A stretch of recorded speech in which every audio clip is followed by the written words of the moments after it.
Shalom à tous, bienvenue sur la chaîne de la Yeshiva Nazaréenne Netivot Olam. Alors, nous voici de retour pour, grâce à Adonai, pour un nouveau cours sur un sujet extrêmement important et extrêmement clivant. Actuellement, et depuis quand même quelques années maintenant, beaucoup de croyants, de chrétiens, de personnes qui se disent chrétiennes, font un retour vers ce qu'ils appellent la racine juive de leur foi, ou les racines juives de leur foi. Et pour cela, ils entreprennent une vaste entreprise de critique systématique de tous les enseignements qu'ils ont reçus dans le christianisme. Tous les concepts chrétiens qui leur ont été enseignés sont passés au crible et sont assez rapidement soupçonnés d'hérésie païenne. Assez rapidement. Ces personnes, souvent, ont été déçues du christianisme à cause des incohérences et des insuffisances doctrinales, notamment qui existent dans le christianisme et qui sont réelles, bien sûr. Souvent, ces personnes sont un peu zélées, excitées par leur nouvelle aventure spirituelle. J'ai connu des personnes comme ça. Quand on commence à découvrir des choses qu'on ne nous a pas enseignées dans le christianisme, alors il y a une espèce d'excitation de vouloir en savoir toujours plus. Donc c'est une aventure spirituelle en quelque sorte. Ces personnes aussi sont, certaines d'entre elles en tout cas, certaines de ces chrétiens, de ces hébraïsants, sont également zélés par leur désir d'être plus juifs que les juifs, comme on dit. Donc c'est un peu le problème des nouveaux convertis. Vous savez, les nouveaux convertis sont souvent, ils essayent d'être plus que les autres, parce qu'il y a une espèce d'excitation spirituelle, un zèle nouveau, et donc beaucoup de ces nouveaux hébraïsants essayent de devenir plus juifs que les juifs eux-mêmes. Ça aussi, j'ai connu.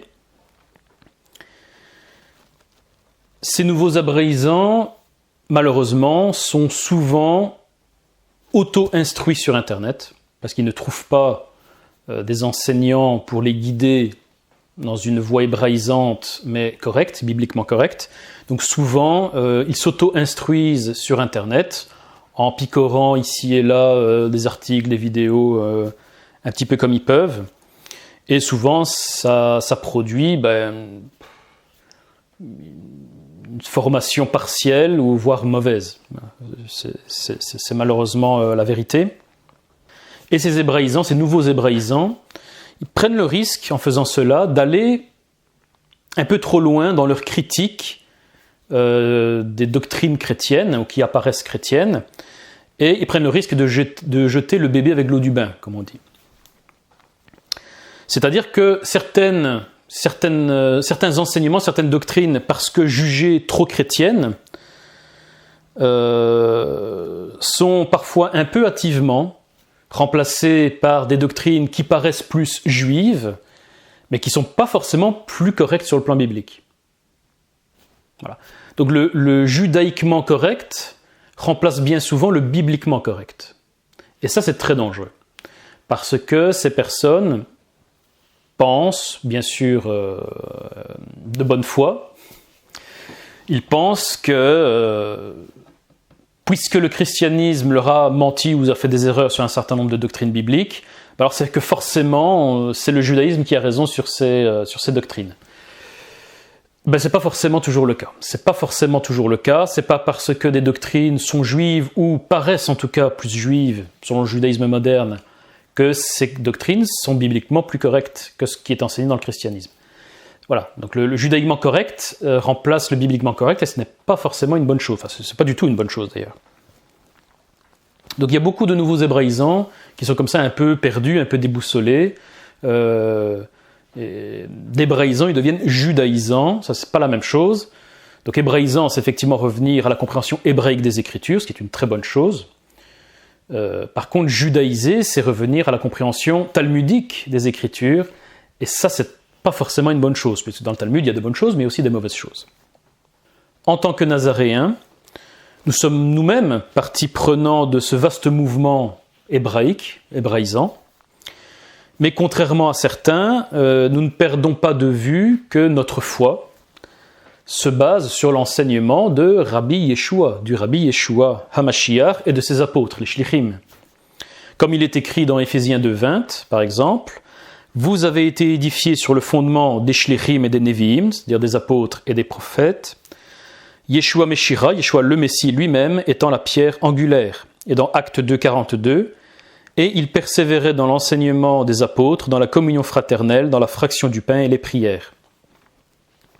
Donc l'enseignement de Maran Yeshua ou de Rabbi Yeshua et de ses shlichim, les apôtres, bien sûr, leur enseignement remis dans le contexte linguistique et culturel de leur époque, bien évidemment, a toujours le dernier mot en matière de doctrine pour les Nazaréens, forcément. Peu importe ce qui est enseigné ou pas enseigné dans le christianisme ou le judaïsme, peu importe. Ce n'est pas les christianismes ou les judaïsmes modernes qui sont notre repère doctrinal, c'est le Rabbi Yeshua et ses apôtres.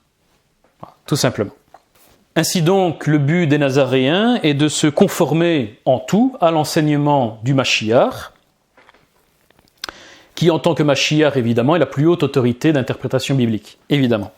L'une de ces doctrines qui est soupçonnée de paganisme et qui est souvent jetée un petit peu hâtivement par ces nouveaux hébraïsants, parce que trop chrétien, trop païen et pas assez juif, c'est la doctrine de la conception virginale du Messie, de conception surnaturelle du Messie.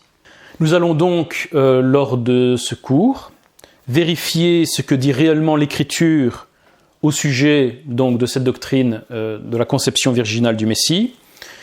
Nous allons étudier l'Écriture dans son contexte, bien évidemment, culturel, son contexte de l'époque. Et nous allons étudier notamment les évangiles dans leurs manuscrits araméens et pas en grec, pour être vraiment le plus précis possible, le plus près de l'origine possible. Donc les manuscrits araméens, ce qu'on appelle la Peshitta, pour ceux qui connaissent. Dans ce cours, je vais utiliser ce qu'on appelle le CAL. Le CAL, c'est l'équivalent du dictionnaire Strong pour les définitions de l'hébreu et du grec.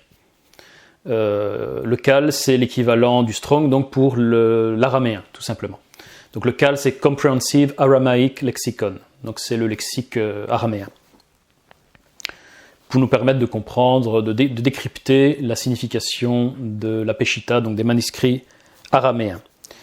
Donc quand je parle de CAL, vous comprenez maintenant ce que je vais dire, je vais l'utiliser assez souvent dans ce cours. Donc c'était un cours extrêmement vaste, donc qui sera composé de nombreuses parties. Je ne sais pas vous dire à l'avance combien de parties il y aura dans ce cours, mais il y en aura beaucoup, parce que c'est vraiment un sujet extrêmement vaste, extrêmement complexe. Et je vais essayer d'être le plus détaillé possible. Je vais essayer de tout dire, de dire vraiment le maximum. Donc je vous demande d'être patient, d'aller jusqu'au bout de cette série de cours. Ça risque d'être un peu long, mais ça va être intéressant, en tout cas je l'espère, avec l'aide d'Adonai. Je vais essayer de rendre ce cours le plus intéressant possible, le plus détaillé possible, le plus complet possible. Et une fois que ce cours sera terminé, bon, il y aura peut-être d'autres cours qui vont s'interposer, mais je vais essayer de faire en sorte d'être le plus cohérent possible. Donc, une fois que ce cours sera terminé, nous parlerons d'un autre sujet qui est en fait la suite. C'est le sujet de la divinité du Messie, la nature divine du Messie, qui est liée bien sûr à sa conception virginale, comme nous allons le voir. Les deux doctrines sont liées. C'est pour ça que je commence. Vous avez été très très nombreux à me réclamer ce cours. Et vous avez été très nombreux à me réclamer surtout le cours sur la divinité du Messie. Je commence par la doctrine de la conception virginale, parce que on va voir que les deux sont liés. Donc s'il n'y a pas de conception virginale, il n'y a pas de nature divine du Messie. Donc il faut d'abord que nous étudions ce cours-ci avant de passer à la suite sur la divinité du Messie, les concepts de Trinité, etc., etc. Vous avez été très très nombreux depuis des années à me réclamer ces vidéos. Voilà, je m'excuse de l'attente, mais voilà, il y a énormément de travail à accomplir, il y avait énormément de vidéos à faire, de cours à diffuser, etc., etc.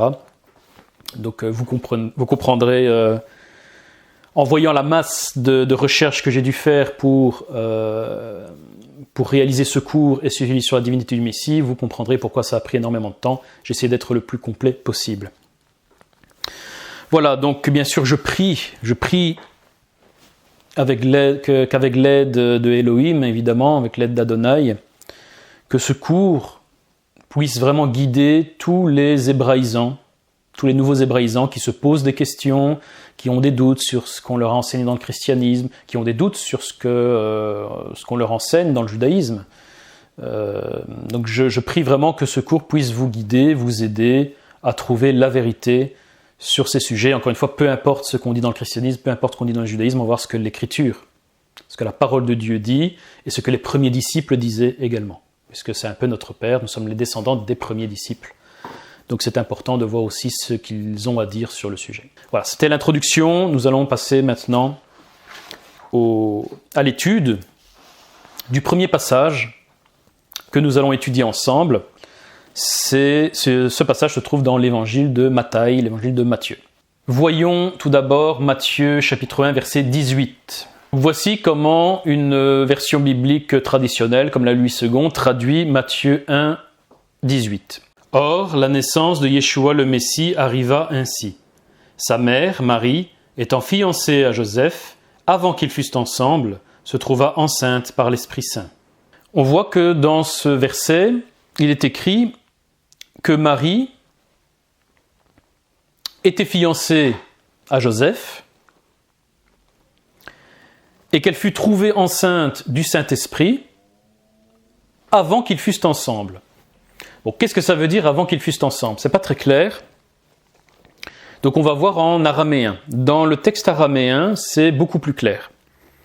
Dans le texte araméen, je vous donne maintenant la traduction littérale de ce même verset à partir de l'araméen. La naissance, alors, de Yeshua le Messie, ainsi fut. Pendant que fiancée fut Mariam, sa mère, à Yosef, avant qu'ils eussent un rapport, elle fut trouvée enceinte de l'Esprit Saint. Voilà, ça c'est la traduction littérale. Et donc les deux mots qui sont importants ici en araméen, ce sont les mots adla nishtatafon. Quand on regarde dans le CAL, donc le dictionnaire d'araméen, et plus précisément dans les définitions syriaques, parce que le dialecte araméen utilisé dans la Peshitta, c'est le syriaque, donc l'araméen de Syrie, alors que le CAL donne la définition des mots araméens dans tous les dialectes araméens. Donc quand on regarde le CAL, il faut regarder uniquement les définitions syriaques, et pas dans les autres dialectes araméens. Et donc, quand on regarde dans le CAL les définitions syriaques du mot adla, par exemple, on voit qu'en syriaque, cela signifie avant ou pas encore. Avant, pas encore. Donc c'est le mot qui est traduit en français par avant qu'ils fussent ensemble. Donc le mot avant. Donc adla en araméen signifie bien avant que. Avant que. Avant que quoi ? Nishtatafon. Nishtatafon en syriaque, encore une fois, que lorsqu'on regarde dans le CAL, il est écrit que cela signifie se marier, avoir un rapport sexuel. Donc nishtatafon signifie avoir un rapport sexuel, être marié, etc.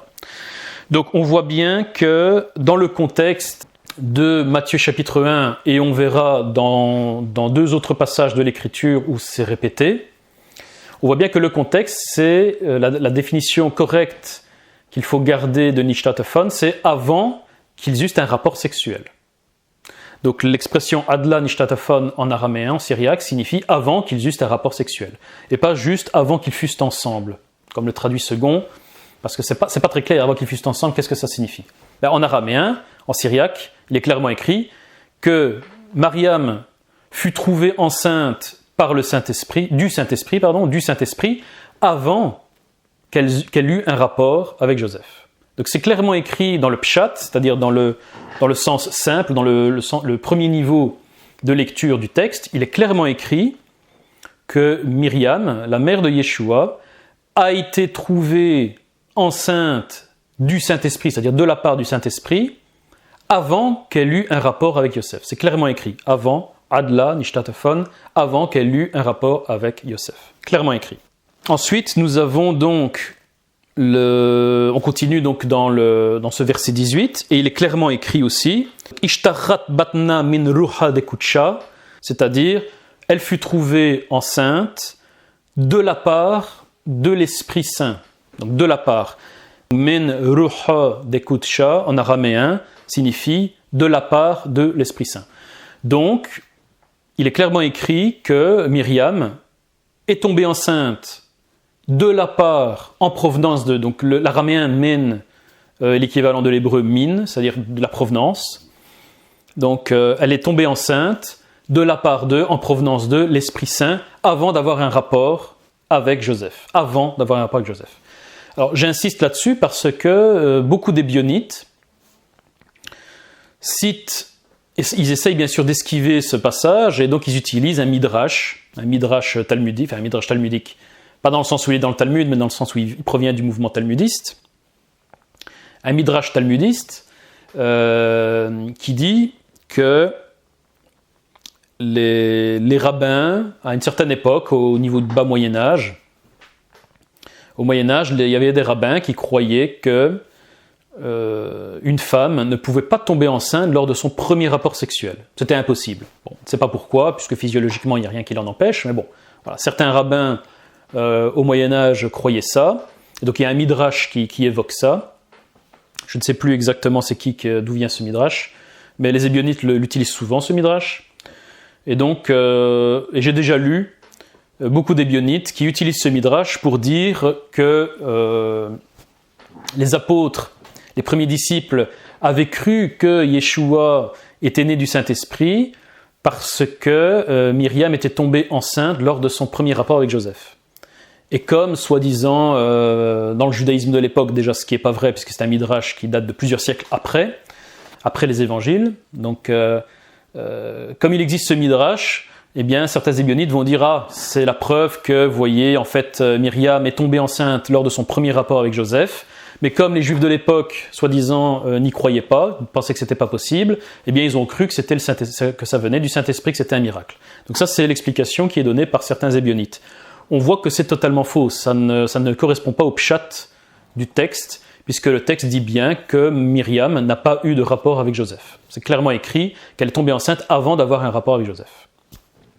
Non pas lors de son deuxième rapport, mais elle n'a pas eu de rapport avec Joseph et elle est quand même tombée enceinte. D'ailleurs, ça explique la suite du chapitre 1. On peut rajouter que nulle part dans l'Écriture, notamment dans le Tanakh, l'expression qui provient de la Ruach HaKodesh, donc un enfant qui provient de la Ruach HaKodesh, n'est utilisé pour qualifier une conception naturelle. C'est utilisé nulle part. Donc on ne peut pas conclure que c'est juste une expression et en fait ça veut dire que Marie a couché avec Joseph. Non, c'est pas possible. Ça va à l'encontre du pshat. Ce qui est intéressant, c'est qu'on voit que Matthaï appelle Myriam sa mère, c'est-à-dire la mère de Yeshua, mais n'appelle pas Joseph son père. Ça c'est intéressant, hein, on le voit dans le verset 18. Il parle de Myriam en tant que sa mère, la mère de Yeshua, mais il ne parle pas de Joseph en tant que son père. Donc une indication encore qu'il y a bien un lien avec sa mère, avec sa mère Marie, Myriam, mais qu'il n'y a pas de lien avec son père Joseph. Donc il n'y a rien ici dans le pshat de ce verset qui nous permet de dire le contraire.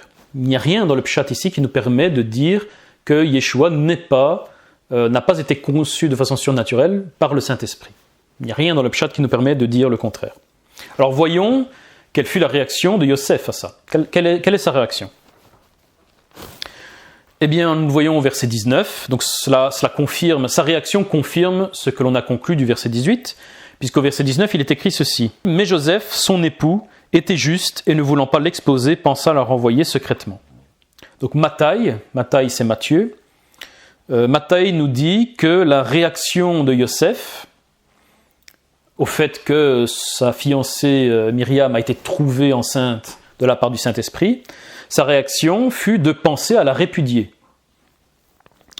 sans en donner la raison. Il ne dit pas « je vais la répudier à cause de ça ». On nous dit juste qu'il veut la répudier, il veut la renvoyer, la répudier. Essayons de comprendre la réaction de Yosef. Pourquoi Yosef décide de vouloir rompre avec Myriam, de vouloir casser ses fiançailles avec Myriam après l'avoir trouvée enceinte. Le texte de Matthaï nous dit que Yosef était un tzaddik, il était juste. Ce qui est écrit, hein. C'était un juste, donc c'était un tzaddik. En hébreu, c'est un mot très fort. Quand on dit qu'un homme est un tzaddik, c'est vraiment qu'il a un comportement irréprochable. Yosef était un homme juste, au comportement irréprochable.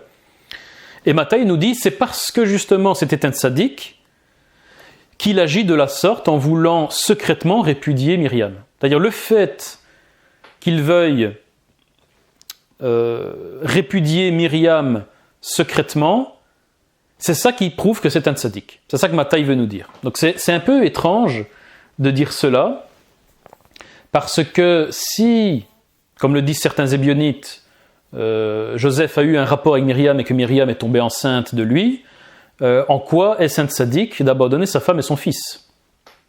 Voilà, parce qu'à l'époque, une femme répudiée comme ça, c'était très mal vu. En plus, enceinte d'un autre homme, ne trouvera jamais un autre mari, ou très difficilement.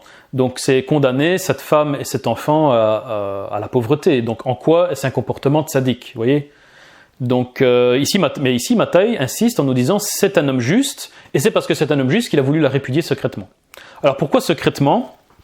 Eh bien parce qu'en araméen, on va comprendre en araméen. Donc je vais retraduire ce verset 19 littéralement à partir de l'araméen. Il est écrit ceci en araméen: Yosef alors, son mari juste était, et il ne désirait pas l'exposer à la honte publique, et il pensait secrètement la délier. On comprend que Yosef est un homme juste parce qu'il voulait la délier, c'est-à-dire la répudier secrètement. Délier, c'est une expression hébraïque qui désigne délier de l'obligation légale en fait. Hein. C'est un terme juridique en fait utilisé à l'époque qui désigne le casser le contrat. On dirait casser le contrat en français. Voilà, on délie le contrat, si vous voulez, le contrat de mariage. Il est délié, donc c'est un divorce, c'est une répudiation. Et pourquoi il était juste en faisant ça ? Parce qu'il ne voulait pas l'exposer à la honte publique. C'est littéralement ce qui est écrit en araméen. C'est le mot araméen danfarsé qui signifie dans le CAL, le dictionnaire d'araméen de syriaque, faire honte en public, exposer quelqu'un à la honte publique, danfarsé. Donc Yosef est un homme juste parce qu'il a voulu protéger sa fiancée de la honte publique. C'est ça qui fait qu'il a un comportement juste selon Matthaï. Pourquoi a-t-il voulu la protéger de la honte publique ? Bien, ça se comprend. Parce que vous allez me dire, une femme répudiée, c'est une femme répudiée. Donc que ce soit publiquement ou pas, de toute façon, le résultat sera le même. Elle sera répudiée. Donc ça, le fait de la répudier secrètement ne la protège pas de la répudiation. Ça la protège d'autre chose. C'est quoi cette autre chose ? De quoi ça la protège ? Eh bien, on le sait à partir de Matthieu, chapitre 5, verset 32. Dans Matthieu 5, 32, Rabbi Yeshua nous apprend que la seule raison légitime pour répudier son épouse, c'est l'infidélité. C'est l'adultère. Pour Matthaï, un homme n'est juste que s'il répudie sa femme pour une cause d'adultère, pour une cause d'infidélité. S'il la répudie pour une autre raison, comme le Mashiach le dit dans l'Évangile, alors il l'expose à l'adultère et lui-même s'expose à l'adultère, puisqu'en fait le divorce n'est pas légal. Donc, aux yeux de Matthaï, Yosef ne peut être juste que parce qu'il a répudié sa fiancée Myriam, parce qu'il pensait qu'elle était tombée enceinte à cause d'un autre homme, et donc qu'elle lui a été infidèle. Donc c'est pour ça que Yosef est appelé juste par Matthaï, et qu'il a voulu la répudier en secret pour ne pas l'exposer à la honte publique. La honte publique, c'est celle de l'adultère. Il ne voulait pas que Myriam soit accusée publiquement d'adultère, d'infidélité. C'est pour ça qu'il a préféré la répudier en secret, et c'est pour ça que Matthaï dit « Yosef est un homme juste ». Vous vous rendez compte que Yosef, à ce moment-là, il croit que Myriam, sa fiancée, est tombée enceinte d'un autre homme. C'est ce qu'il croit. Et au lieu de crier sur tous les toits « Elle m'a été infidèle, regardez, je ne dirai pas de sale mot », Et vous avez compris, il lui dit, bon écoute, tu m'as trompé, donc moi je peux pas rester fiancé avec toi, c'est pas possible, mais j'accepte de te répudier secrètement, comme ça tu ne risques pas de problème, de lapidation ou que sais-je, parce qu'à l'époque on pouvait lapider évidemment, pour adultère. Donc vous vous rendez compte, le comportement de cet homme, très juste justement, et très digne. Il est persuadé que sa fiancée l'a trompé avec un autre homme, mais voilà, il ne fait pas d'esclandre et préfère divorcer d'elle secrètement. Extraordinaire. Donc là, on peut conclure que l'argument ébionnite ne tient plus. Si Yosef a eu un rapport avec Myriam et qu'elle est tombée enceinte des suites de ce rapport, pourquoi Yosef considérerait que cet enfant n'est pas de lui et qu'il provient d'un autre homme ?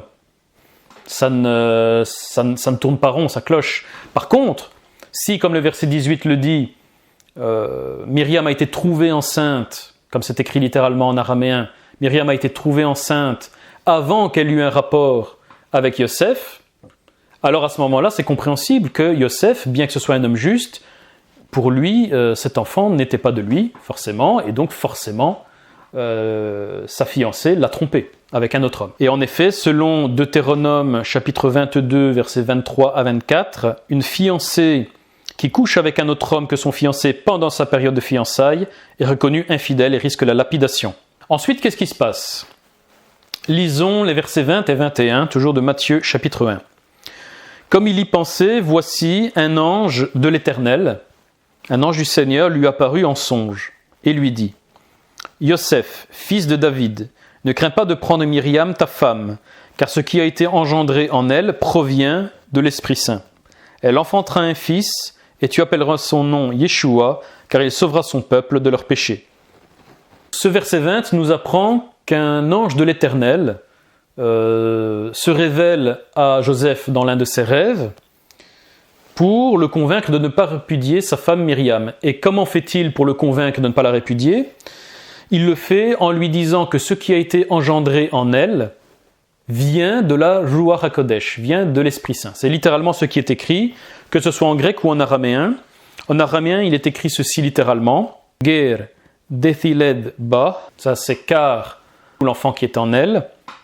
Men Ruha Hu Dekudesha. Donc men, c'est qui provient de, Ruha, l'esprit, Hu Dekudesha, qui est saint, littéralement de l'esprit qui est saint. Voilà comment cet ange de l'Éternel, ce Malacha de Maria, fait pour convaincre Yosef de ne pas répudier sa femme Myriam, il lui dit parce que cet enfant ne provient pas d'un autre homme, elle ne t'a pas trompé. Cet enfant vient, min ruha hu dekudesha, cet enfant vient de l'Esprit qui est saint, de l'Esprit Saint, du Saint-Esprit. Yosef, convaincu par l'Esprit, sait maintenant que sa femme ne l'a pas trompé avec un autre homme, qu'elle n'est pas infidèle, et donc il ne la répudie plus, logiquement. Le pshat, c'est-à-dire le sens simple, le sens premier de ces versets, est extrêmement clair.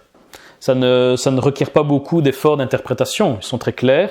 Il n'y a aucune autre manière cohérente de comprendre les versets que nous avons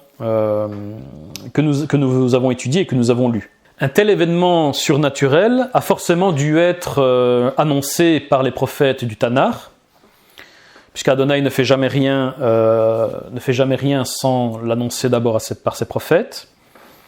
Alors qu'en dit Matthaï ? Eh bien Matthaï nous dit effectivement que cet événement surnaturel a été prophétisé dans le Tanakh et notamment par le prophète Ésaïe dans Ésaïe 7, 14. Matthaï nous l'apprend donc dans les versets 22 à 23 de son premier chapitre.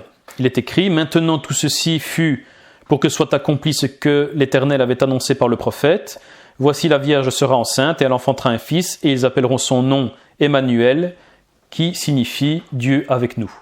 Et donc c'est une citation du verset d'Ésaïe 7, 14. C'est pourquoi le Seigneur lui-même vous donnera un signe. Voici la Vierge deviendra enceinte, elle enfantera un fils et elle lui donnera le nom d'Emmanuel. Matthaï interprète alors ce verset d'Ésaïe 7, 14 comme parlant de la conception surnaturelle de Maran Yeshua.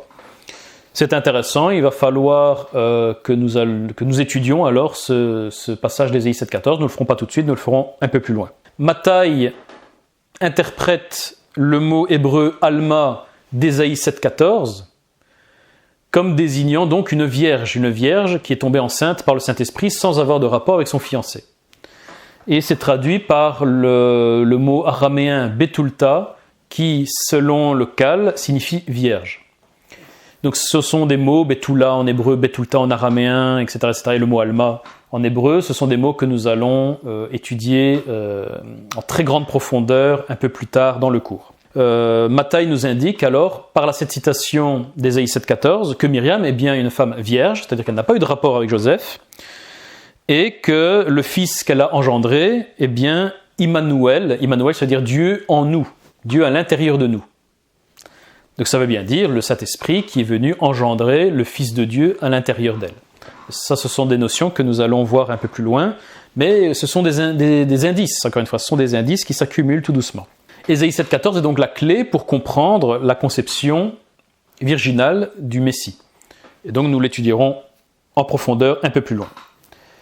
Matthaï continue ensuite, il donne une information très importante au verset 25. Matthieu 1, verset 25 nous dit ceci. « Et il ne la connut pas jusqu'à ce qu'elle eût enfanté son fils premier-né et qu'elle appela son nom Yeshua. » Il est clairement écrit en araméen « Wella Hachma » donc il ne la connut pas « Adma detilte labra » jusqu'à ce qu'elle enfanta son fils.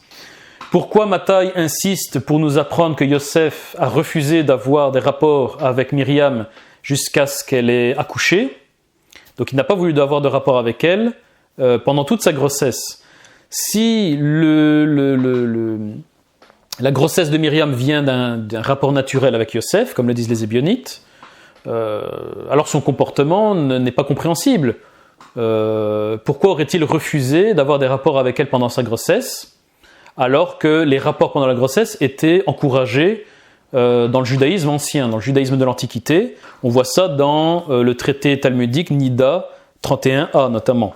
Il n'y a donc aucune raison pour que Yosef ait refusé de coucher avec Myriam pendant sa grossesse, contrairement à la tradition du judaïsme ancien, si ce fils est le sien. C'est pas compréhensible. Par contre, cela devient compréhensible si cet enfant n'est pas le fils de Yosef et que c'est bien le fils qui provient de la Ruach HaKodesh, comme c'est clairement écrit dans le texte, parce que là, on comprend que Yosef n'a pas voulu toucher cette femme qui avait été touchée par le Saint-Esprit.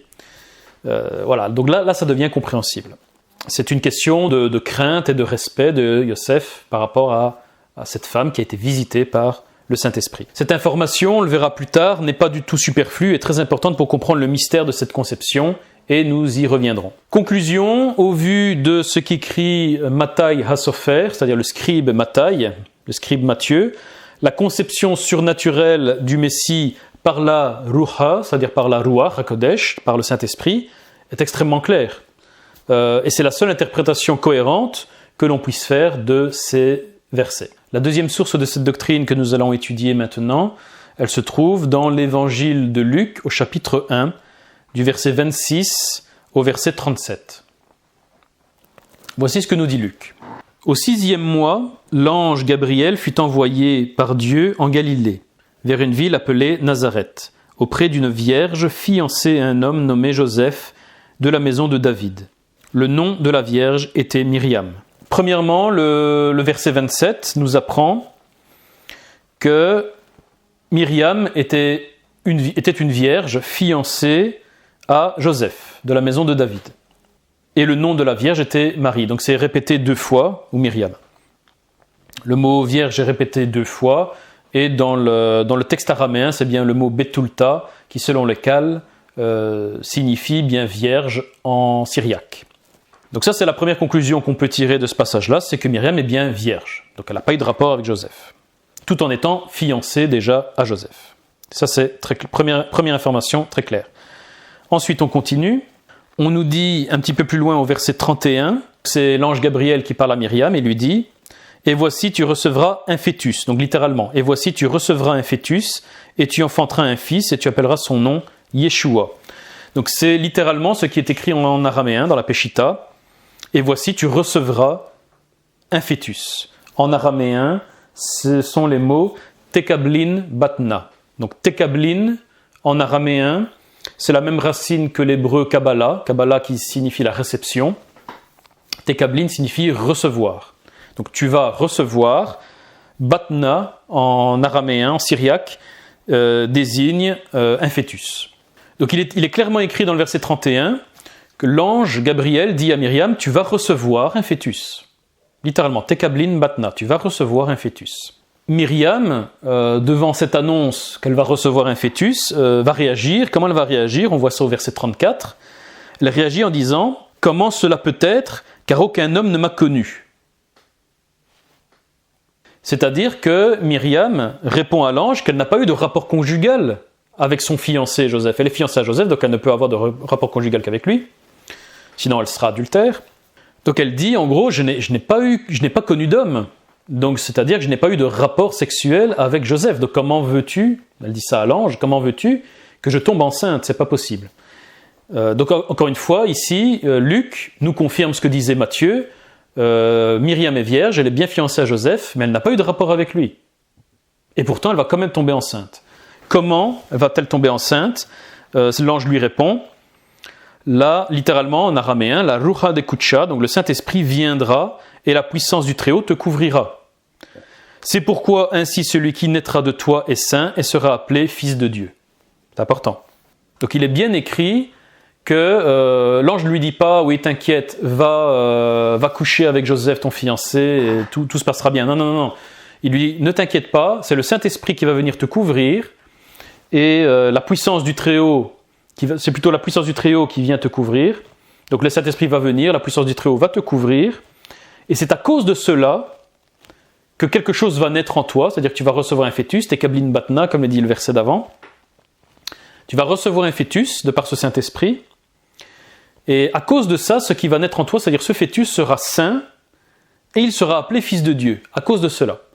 Donc c'est très important de comprendre que selon ce texte, le fait que le Mashiach est appelé fils de Dieu, c'est parce qu'il a été conçu de cette façon-là. Il a été conçu sans rapport biologique, sans rapport humain, mais avec un rapport, avec un rapport surnaturel, avec une réception surnaturelle du fœtus par la Ruach HaKodesh. Et on verra en fait que c'est très très important pour la suite. Pour la suite du coup, on va voir que c'est très très important cela. Et donc, Yeshua n'est fils de Dieu que parce qu'il a été conçu par le Saint-Esprit. C'est très clair, encore une fois, si on se tient au pshat, on se tient au texte, c'est très clair. Il est saint, il provient du Saint-Esprit, il est appelé fils de Dieu parce qu'il a été engendré de façon miraculeuse, sans le moyen du rapport sexuel. Très très important, on verra pour la suite du cours. Parce qu'il y a d'innombrables, il y a des conséquences à cela. Voilà. Il y a des conséquences très importantes à cela pour nous. On verra dans la suite du cours, si Adonai le permet. Alors l'ange continue au verset 36. Il vient d'annoncer à Myriam qu'elle va tomber enceinte de façon miraculeuse et il veut lui donner une preuve. Il lui donne une preuve pour lui prouver que cette conception surnaturelle va bien arriver. La preuve, c'est Elisheva, Élisabeth, sa cousine. Il lui dit ceci. Et voici, Élisabeth, ta cousine, elle aussi est enceinte d'un fils en son vieil âge. Ce mois est le 6e pour elle, qui est appelée la stérile. Donc ça, c'est traduction littérale à partir de l'araméen. Et au verset 37, l'ange continue et termine en disant « Car aucune chose n'est difficile pour Dieu ». Donc ici, l'ange dit tu crois que c'est difficile pour Dieu de faire tomber une femme enceinte alors qu'elle est vierge et qu'elle n'a pas connu d'homme, regarde ta cousine, Elisheva, Élisabeth, elle-même était stérile, elle-même est vieille, est trop vieille pour enfanter, elle est stérile et pourtant elle est dans son 6e mois de grossesse déjà. Donc tu vois que rien n'est difficile à Dieu, il peut faire enfanter une femme qui est ménopausée, stérile, trop vieille, et donc il peut aussi faire enfanter de la même façon une femme vierge sans l'aide d'aucun rapport sexuel. Voilà, c'est ça qu'en fait il lui dit. Donc, en conclusion, dans ces versets de Luc, nous voyons que Luc confirme tout ce qu'a dit Matthieu. Tout est confirmé, à savoir la virginité de Myriam, ses fiançailles avec Joseph, son absence de relation conjugale avec lui, la nature miraculeuse de la conception de son fœtus, qui provient de la Ruach HaKodesh, du Saint-Esprit. Nulle part dans son évangile, Lucas nous dit que Yosef a eu un rapport conjugal avec Myriam pour concevoir Yeshua. Nulle part. Et donc il confirme totalement ce que dit Matthieu. Alors ce qui est intéressant, contrairement à ce que dit Matthieu, ici, Lucas fait une petite différence. C'est-à-dire que dans les 2 premiers chapitres de son évangile, Lucas dit à plusieurs reprises que Yosef est le père de Yeshua.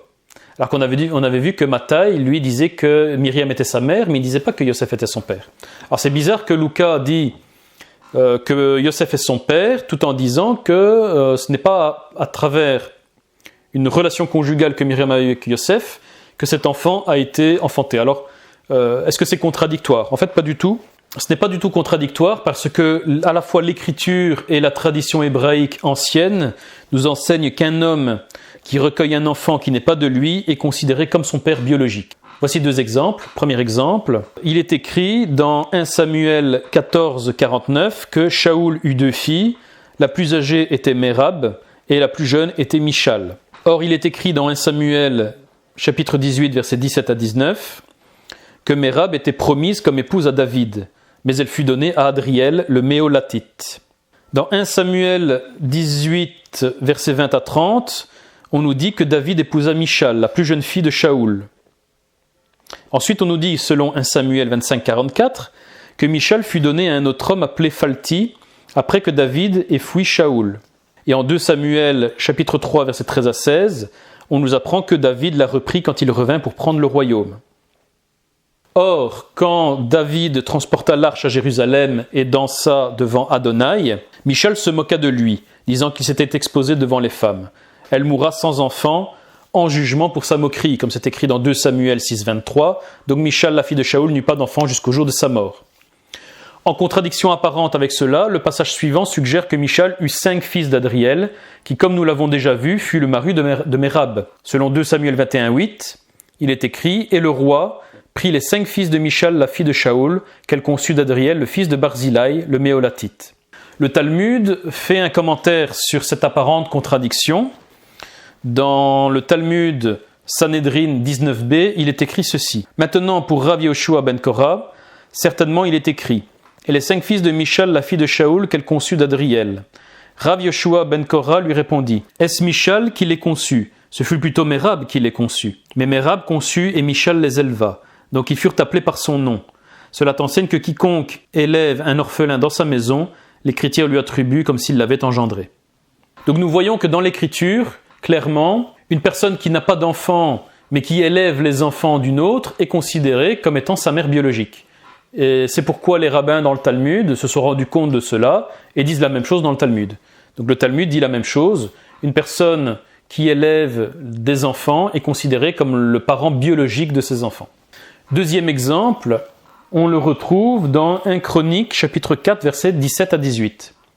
Et les fils d'Ezra furent Yéter et Méred et Épher et Yalon. Et sa femme, de Méred, Yehoudia, enfanta Yéred, le père de Guédor, et Héber, le père de Soko, et Yécoutiel, le père de Zanoa. Et ceux-là sont les fils de Bithia, la fille de Pharaon, que Méred prit. Et voici ce que dit le passage du Talmud, Megillah 13a, sur ce passage. Rav Shimon ben Patsi introduisit un jour un commentaire du livre des Chroniques comme ceci. Toutes tes paroles sont une, et nous savons comment trouver leur sens profond. Il est écrit. Et sa femme, la juive, enfanta Yéred, le père de Guédor, et Héber, le père de Soko, et Yécoutiel, le père de Zanoa. Et ce sont les fils de Bithia, la fille de Pharaon, que Méred prit. Pourquoi est-elle la fille de Pharaon appelée une juive ? Parce qu'elle a répudié l'idolâtrie, ainsi qu'il est écrit, et la fille de Pharaon descendit se baigner dans la rivière. Et Rav Yochanan, commentant cela, dit qu'elle descendit pour se purifier des idoles de la maison de son père. Éleva, mais n'éleva-t-elle que lui, Moïse ? Cela nous enseigne que quiconque élève un garçon orphelin ou une fille dans sa maison, l'Écriture le considère comme s'il l'avait élevé. Yéred, c'est Moïse. Pourquoi fut-il appelé Yéred ? Parce que la manne descendit, Yarad, pour Israël en ses jours. Le Talmud de Sanhedrin 19b commente également ce passage en disant ceci. Et sa femme, la juive, conçut Yéred, le père de Guédor, et Héber, le père de Soko, et Yécoutiel, le père de Zanoa. Et ce sont les fils de Bithia, la fille de Pharaon, que Méred prit. Maintenant, Méred était Caleb. Et pourquoi fut-il appelé Méred ? Parce qu'il s'opposa au conseil des autres espions. Mais fut-il Moïse engendré de Bithia et non de Yochébed ? Mais Yochébed le conçut et Bithia l'éleva, donc il fut appelé d'après elle. Nous voyons donc que lorsque Luc, dans son évangile, à quelques versets d'écart, nous dit que Yosef n'est pas le père biologique de Yeshua et nous dit en même temps qu'il est quand même son père, eh bien on comprend en fait que cela vient de la tradition hébraïque ancienne. C'est déjà défendu dans le Tanakh, c'est confirmé également dans le Talmud. qu'une personne qui élève des enfants qui ne sont pas biologiquement elle est quand même considérée comme son parent biologique. Donc il n'y a pas de contradiction entre ce que dit Luc déjà dans son évangile et ce que dit Luc et Matthieu, il n'y a pas de contradiction. Il est donc clair que Luc enseigne exactement la même chose que Matthieu au sujet de la conception virginale du Messie. Dans l'Écriture, il y a 2 témoins qui parlent de cette conception virginale du Messie. Y a-t-il un 3e témoin ? Oui, il y a un 3e témoin et c'est l'Épître aux Hébreux. Plus précisément, le chapitre 7, du verset 1 au verset 3. Voici ce que nous dit la lettre aux Hébreux. Donc la lettre aux Hébreux, selon la tradition ancienne, a été écrite par Paul, même si certains le remettent en doute parce que c'est la seule lettre de Paul qui n'a pas été signée de lui. Mais lorsque l'on suit le raisonnement de la lettre aux Hébreux, on retrouve le raisonnement que Paul tient dans ses autres lettres. Donc c'est vraiment la marque de fabrique de Paul qu'on retrouve dans cette lettre. Donc disons que l'apôtre Paul, dans Hébreux chapitre 7, à partir du verset 1 jusqu'au verset 3, confirme ce que Matthieu et Luc ont dit au sujet de la conception virginale du Messie. Donc voyons ce qu'il dit. Je le lis à partir d'une traduction littérale de l'araméen. « Car ce Melchitsédek est roi de Chalem, le sacrificateur de Dieu le Très-Haut, et qui rencontra Abraham lorsqu'il revenait du massacre des rois et le bénit, et à qui Abraham sépara la dîme de tout ce qu'il avait avec lui. Maintenant son nom est interprété le roi de justice, et de nouveau roi de Chalem, qui est roi de paix. Son père et sa mère ne furent pas écrits dans les généalogies, ni le commencement de ses jours, ni la fin de sa vie. Mais à la ressemblance au Fils de Dieu demeure son sacerdoce pour toujours. » Donc ici, dans ce passage, Paul nous apprend que Melchitsédek, qui était le sacrificateur du Très-Haut, selon donc Genèse chapitre 14 verset 18 et selon le psaume 110 verset 4, Melchitsédek était un sacrificateur du Très-Haut à l'époque d'Abraham, et que ce sacrificateur a été rendu semblable au Mashiach. Pourquoi ? Parce que la Torah, de toute l'Écriture d'ailleurs, ne donne pas les généalogies de Melchitsédek. C'est-à-dire Melchitsédek est présenté dans la Bible comme n'ayant pas de généalogie, donc comme n'ayant ni père ni mère. C'est-à-dire, il arrive comme ça dans l'histoire d'Abraham, en plein milieu de la Torah, on nous en reparle dans le psaume 110, et on ne nous dit pas Melchitsédek, fils de un tel, etc. Il n'y a pas de généalogie de Melchitsédek, et donc Paul nous dit que Melchitsédek apparaît dans la Bible sans père ni mère. Et bien sûr, c'est un symbole. Paul va utiliser ensuite ce symbole dans l'Épître aux Hébreux pour nous parler de Melchitsédek en tant que symbole du Mashiach, fils du Très-Haut, sacrificateur du Très-Haut, pardon, etc., etc. Donc c'est important, c'est-à-dire que Paul nous dit ici que ce qui rend semblable Melchitsédek à Yeshua, c'est que Melchitsédek n'a ni père ni mère. Donc cela signifie que, selon l'Épître aux Hébreux, Yeshua n'a ni père ni mère non plus. Ce qui est bizarre, puisque il a une mère, c'est Myriam. Il aurait éventuellement un père, Yosef. Eh bien non. C'est-à-dire que Paul nous dit ici que Yeshua n'a ni père ni mère, biologique. Comme, entre guillemets, Melchitsédek. Ce qui prouve que l'auteur de l'Épître aux Hébreux, qui est traditionnellement l'apôtre Paul, croit également en la conception virginale du Messie. C'est-à-dire, oui, Melchitsédek est rendu semblable symboliquement au Messie, à Yeshua, parce qu'il n'a ni père ni mère, parce que Yeshua n'a ni père ni mère biologique. C'est-à-dire qu'il a été conçu par le Saint-Esprit. Voilà. C'est la seule conclusion logique que l'on peut tirer de ce chapitre 7 de l'Épître aux Hébreux. Donc, conclusion, nous avons dans le Ren, c'est-à-dire les Ketuvim Anetzarim, les écrits nazaréens, nous avons 3 témoins, 3 auteurs différents qui nous disent la même chose, qui nous disent que Yeshua HaMashiach, Yeshua le Messie, notre Rabbi, a bien été conçu de la part, en provenance de la Ruach HaKodesh, du Saint-Esprit. Et que c'est pour cette raison qu'il sera appelé Fils de Dieu. Qu'il n'est pas le fils naturel de Yosef, qu'il ne provient pas, comme le diront les talmudistes, quelques siècles après l'Évangile, que Myriam a couché avec un soldat romain et qu'elle a été infidèle, etc., etc. Ce n'est pas le cas non plus Maran Yeshua, Rabbi Yeshua, provient bien d'une conception surnaturelle, virginale, provenant de, comme c'est écrit littéralement, en provenance de la Ruach HaKodesh. Voilà, c'est la seule conclusion que l'on peut tirer de ces trois textes. Et donc pour le prochain cours, si Adonai le permet, nous allons étudier la source de cet enseignement qui se trouve dans le Tanakh, dans les Nevi'im, plus précisément les prophètes, et particulièrement le prophète Ésaïe au chapitre 7, verset 14.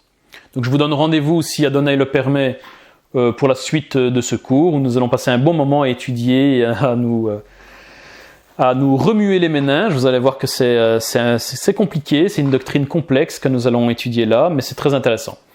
Voilà, je vous laisse là-dessus, je vous donne rendez-vous pour le prochain cours, et je vous souhaite qu'Adonai vous garde en cette période un peu compliquée. Donc à l'heure où je fais cette vidéo, nous sommes en plein confinement dû au Covid-19 ou à la Covid-19 comme on dit. Donc vraiment je prie que vous soyez tous protégés et fortifiés en ces moments difficiles. Et donc je vous donne rendez-vous au prochain cours, si Adonai le permet. Shalom à tous.